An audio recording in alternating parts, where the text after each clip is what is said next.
Schauspieler! Wo ist der?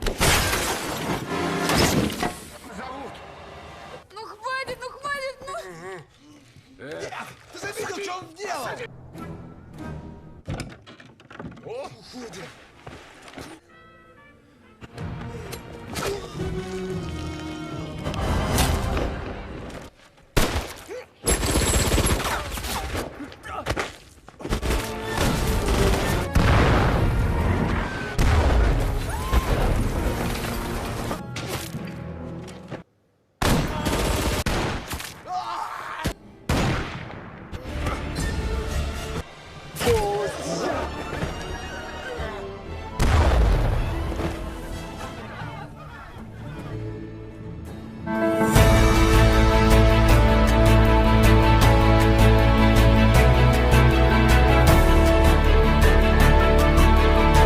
Jumpa lagi dengan Z-Box TV. Kita bahas sebuah kisah menarik lagi ya guys. Sebuah truk militer berhenti di pinggir sebuah hutan.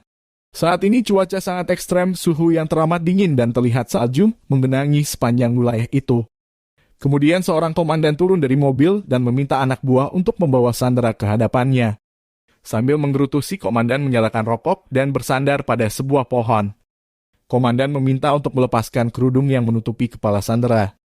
Dua orang Rusia yang dicurigai adalah milisi sedang menjalani eksekusi oleh tentara Jerman.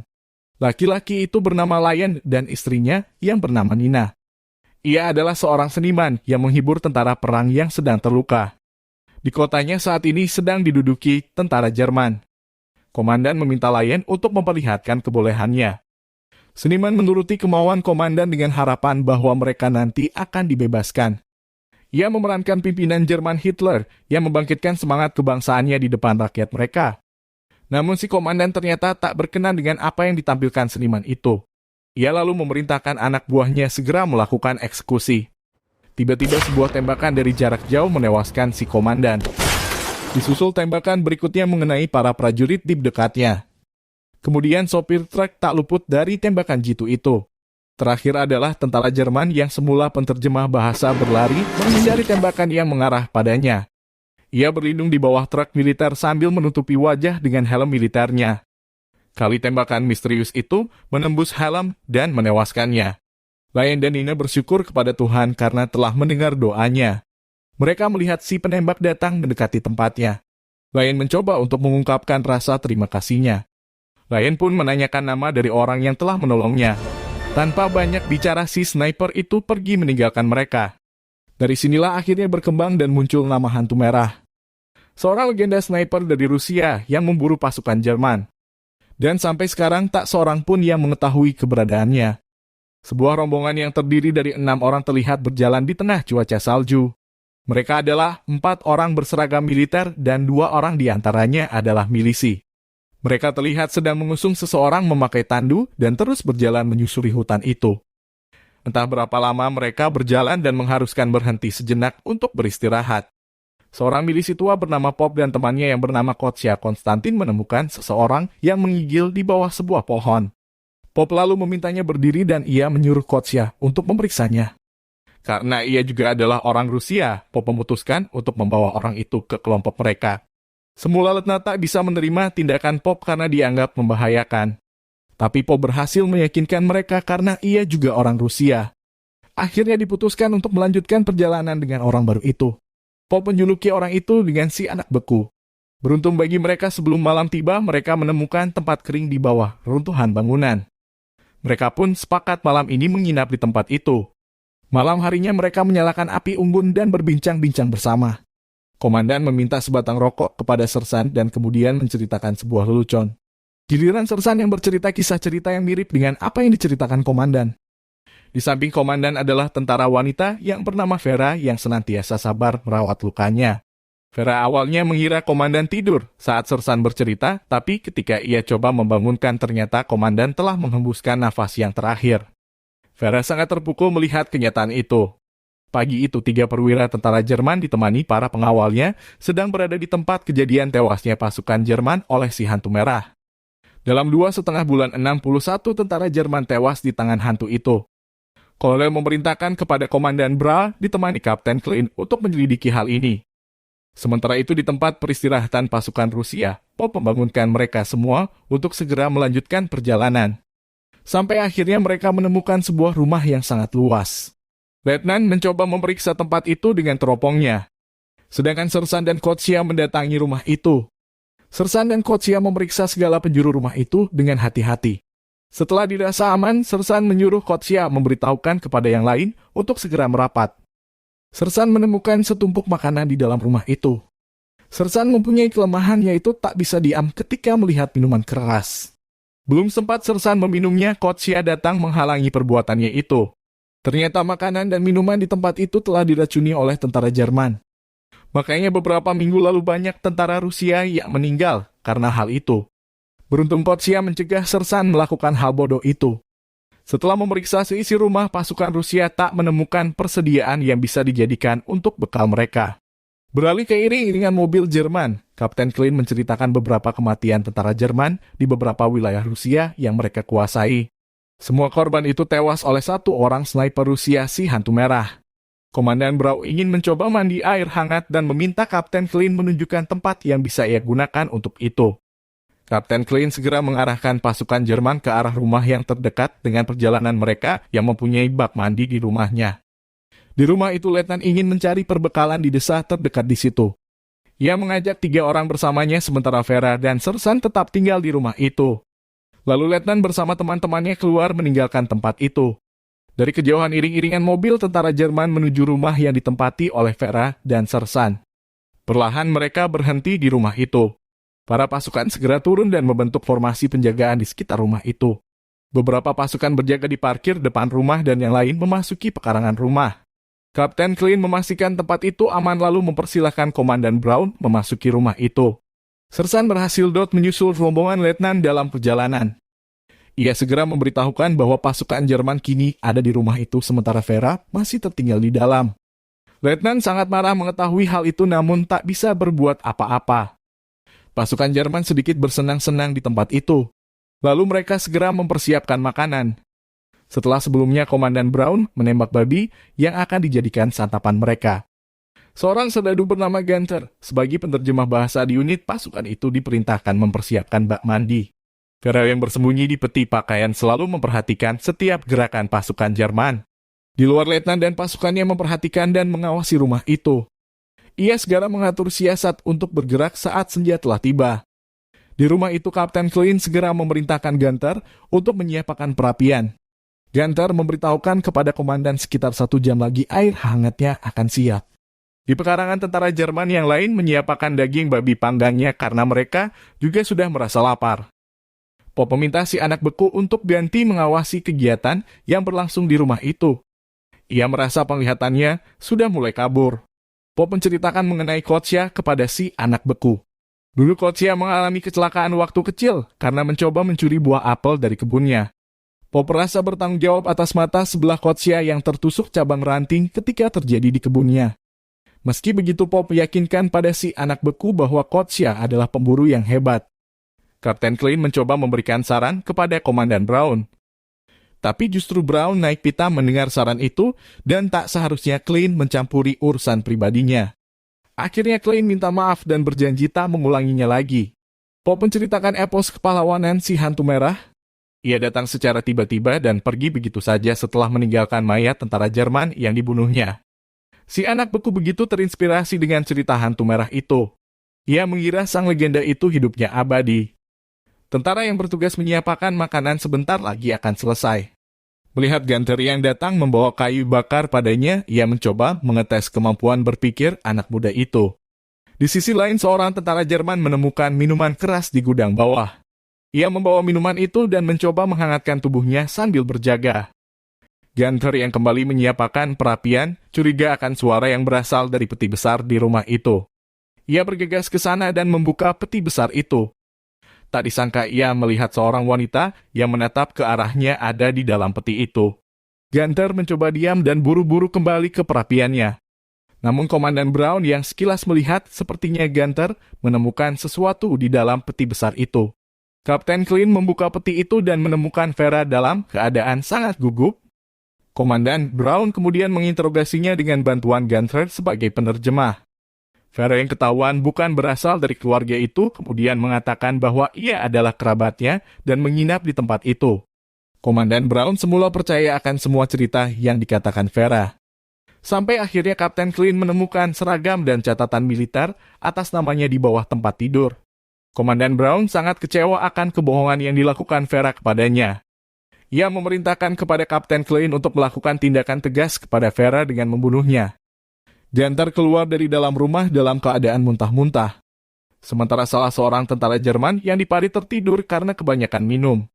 Seorang lagi tengah disibukkan dengan catatannya yang tak pernah selesai. Sementara seorang lagi ingin segera menyantap daging babi panggang karena sudah merasa lapar. Sedangkan di pos penjagaan senapan mesin berat, Perwira Smith meminta memutarkan musik sebagai hiburan sambil berjaga. Sersan melihat Vera digiring keluar rumah dengan wajah sedikit berdarah. Si anak beku yang melihat hal itu tak bisa tinggal diam. Kemudian Sersan menyusulnya untuk melakukan sesuatu bersama. Letnan tak sempat memperingatkan mereka agar tak melakukan tindakan yang ceroboh. Kapten Clint bersiap menembakkan pistolnya ke arah kepala Vera. Vera mengatakan pada Clint bahwa Tuhan akan menghukum atas segala tindakannya. Lalu Clint mendadak berubah pikiran dan menyerahkan pistolnya kepada Ganter. Ia memberi waktu 2 menit kepada Ganter untuk segera menghabisi wanita itu. Si anak beku mencoba melumpuhkan seorang penjaga yang tengah mabuk itu. Sedang Sersan dengan gerakan yang cekatan mampu menewaskan seorang penjaga dan bergumul dengan seorang penjaga lainnya. Di saat yang tepat si anak beku meraih pisau yang ada di atasnya dan menghujamkan ke perut tentara Jerman. Kemudian ia segera membantu Sersan mengatasi seorang penjaga yang tersisa di parit. Penjaga itu berusaha naik ke atas parit Seran dan anak beku segera meraihnya. Mereka mengantarkan pinggirian helm militer ke leher penjaga itu hingga tewas. Saat Ganter hendak menodongkan pistol ke arah Vera, tiba-tiba leher Ganter tertembus sebuah peluru. Tak lama kemudian seorang penjaga di atas rumah roboh terkena tembakan. Letnan dan 2 milisi lainnya segera bergabung masuk ke dalam parit. Vera memanfaatkan kesempatan itu untuk berlari dan mencari tempat berlindung. Anak beku melihat seseorang melemparkan granat ke arah tempat penjagaan pasukan Jerman. Satu persatu tentara Jerman dibantai oleh orang itu. Dialah si hantu merah yang diceritakan oleh banyak orang itu. Seorang tentara Jerman dengan senjata mesin menembaki Sersan dan Kotsya. Letnan memperingatkan mereka untuk merunduk dan melangkah menghindari serangan itu. Sampai akhirnya hantu merah mampu menewaskan tentara Jerman itu. Komandan Brown tanpa selai benang yang menutupi tubuhnya berlari ke arah posisi tentara Jerman. Kini tentara Jerman menjadi terkepung oleh pasukan Rusia. Letnan mendekati posisi si hantu merah, kemudian ia memberikan kode akan melakukan penyerangan. Letnan menembakkan senjata otomatisnya ke arah musuh sementara hantu merah segera masuk ke kamar mandi. Clint yang saat itu tak bersenjata menyiramkan air panas yang mengenai muka hantu merah. Clint kemudian berlari kencang keluar kamar mandi, tapi kakinya tersandung dan tubuhnya melayani udara. Wajahnya mendarat duluan mengenai sebongkah kayu sampai ia tak sadarkan diri. Brown meminta anak buahnya melemparkan senjata yang berada di dekatnya. Meski susah mendekati senjata itu, tapi Brown akhirnya berhasil mengambil senjata itu. Ia memerintahkan kepada anak buahnya yang bernama Koch untuk mengalihkan perhatian mereka. Si anak beku yang mengetahui posisinya dekat dengan tentara Jerman bersiap melakukan sesuatu. Saat Koch melancarkan tembakan saat itu juga si anak beku menerjang seorang tentara Jerman. Perkelahian pun tak bisa dihindarkan. Komandan Brown kesulitan mengarahkan bidikannya pada target karena mereka senantiasa bergerak. Akhirnya si anak beku mampu mendorong tentara Jerman dengan tongkatnya keluar gudang. Tak menunggu lama berondongan peluru menghajar tubuh tentara Jerman itu. Koch melemparkan granat untuk mengacaukan posisi pasukan Rusia. Komandan Brown segera berpikir untuk segera melarikan diri. Ia menemukan beberapa pakaian di belakang tempatnya bersembunyi. Koch terus melemparkan granatnya dan berusaha secepatnya sampai ke mobilnya. Sersan yang melihat Koch berlari ke mendekati posisinya, segera melepaskan tembakan dari senjata otomatisnya. Pasukan Rusia perlahan mendekati posisi Komandan Brown bersembunyi. Namun sayang mereka tak menemukannya dan melihat dinding belakang telah dijebol komandan. Kotsya segera mendekati kamar mandi, perlahan dibukanya pintu itu. Dari dalam hantu merah keluar dan langsung terjerembab jatuh ke salju. Kini pasukan Rusia memasuki rumah dan bisa makan sepuasnya. Sersan memberikan makanan kepada Kotsya yang sedang berjaga di luar. Si anak beku segera mengumpulkan semua persenjataan yang didapatnya. Setelah puas menikmati makanan yang tersedia itu, Letnan segera mengatur langkah selanjutnya. Tiba-tiba Vera merasakan ada kontraksi di perutnya. Ia memberitahukan kepada yang lain bahwa saat ini ia akan melahirkan.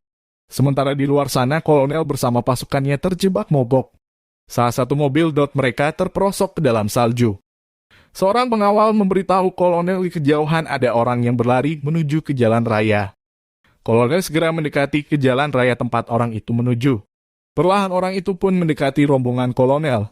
Kolonel tak menyangka bahwa yang datang adalah Komandan Brown dengan baju yang tak semestinya. Sersan meminta Kotsya membukakan pintu karena ia membawa air hangat untuk persalinan Vera. Klein yang merasa tak ada penjagaan di luar segera bangkit dan melarikan diri dari tempat itu. Si anak beku memegangi Vera dengan kuat, sedang Pop membantu kelancaran persalinan Vera. Letnan dan Sersan dengan harap cemas mendengarkan persalinan itu. Mereka merasa tak ada suara gaduh dan terdengar sepi. Tak beberapa lama akhirnya Pop berhasil menangani persalinan itu. Vera melahirkan seorang bayi laki-laki. Hantu merah tiba-tiba turun dari tempat tidurnya. Ia lalu mengambil senjatanya dan mendatangi Sersan untuk meminta kembali foto masa kecilnya. Hantu merah bisa merasakan kehadiran pasukan Jerman yang sebentar lagi menuju tempat itu. Kolonel dan pasukannya yang saat ini dipandu oleh Komandan Brown baru saja tiba di tempat itu. Kolonel sempat tak percaya akan cerita Komandan Brown yang mengatakan dalam rumah itu hanya ada 5 orang. Pasukan Jerman bergerak cepat untuk mengepung tempat itu. Kolonel membawa pelontar granat untuk mendobrak pertahanan di rumah itu. Pop mendatangi Kotsya dan meminta maaf padanya karena telah menyebabkan cacat di masa silam. Ia menyuruh Kotsya segera mengambil tempat yang lebih tersembunyi. Letnan berdiri di depan senapan mesin berat untuk menyambut kedatangan pasukan Jerman. Sementara itu pasukan Jerman terus menghujani rumah itu dengan granat. Ledakan-ledakan granat itu menghancurkan sebagian dari rumah itu. Vera mendekap anaknya dengan erat dan mengambil posisi di pojok sebuah ruangan. Ia dijaga oleh Sersan dan si anak bepu yang mengambil posisi di dekat persenjataan. Kotsya yang hampir terkena ledakan lalu bangkit dan mengambil posisi di kamar mandi. Tanpa disadari pasukan Jerman, hantu merah berada di belakang posisi mereka. Para pelontar granat menjadi korbannya. Setelah itu hantu merah mengambil sebuah pelontar dan diarahkan ke parit tempat kolonel berada. Komandan Brown sepertinya menyadari sudah tak ada kepemimpinan. Ia segera mengambil alih komando penyerangan. Letnan menyambut kedatangan pasukan Jerman dengan memberondong tembakan ke arah musuh-musuhnya. Kotsya layaknya seorang sniper menembak targetnya dengan tepat. Pop yang didatangi pasukan Komandan Brown terlihat agak kewalahan. Ketika ia mampu menewaskan seorang tentara Jerman, dari arah lain sebuah tembakan sempat membuat ia tersungkur. Komandan Brown dan anak buahnya segera mengepung posisi Sersan dan si anak beku. Namun justru anak buahnya banyak yang jadi sasaran tembak Sersan. Pop yang mencoba melindungi Letnan menjadi korban pertama tentara Jerman. Letnan tak mampu mempertahankan posisinya karena pasukan Jerman yang datang terlalu banyak. Dari arah belakang hantu merah menembaki tentara Jerman dengan mudahnya. 2 orang tentara Jerman mendekati posisi Sersan dan anak beku. Sersan yang kehilangan senjatanya menubruk tentara itu dan terjadilah pergumulan yang sengit. Sampai akhirnya Sersan mampu memelintir leher tentara Jerman itu. Tak disangka Sersan menemukan minum keras kesukaannya di tempat itu. Sementara itu seorang tentara Jerman mencoba mendekat ke tempat Vera bersembunyi. Mendadak si anak beku muncul dan langsung menyerang tentara Jerman itu. Kali ini terjadi perkelahian tangan kosong antara mereka. Karena tak punya skill militer akhirnya si anak beku terpojok oleh tentara Jerman itu. Vera mencoba datang membantu dan menubruk tentara itu dari belakang. Pada saat yang sama anak beku berhasil mendapatkan senjatanya dan langsung menembak tentara itu.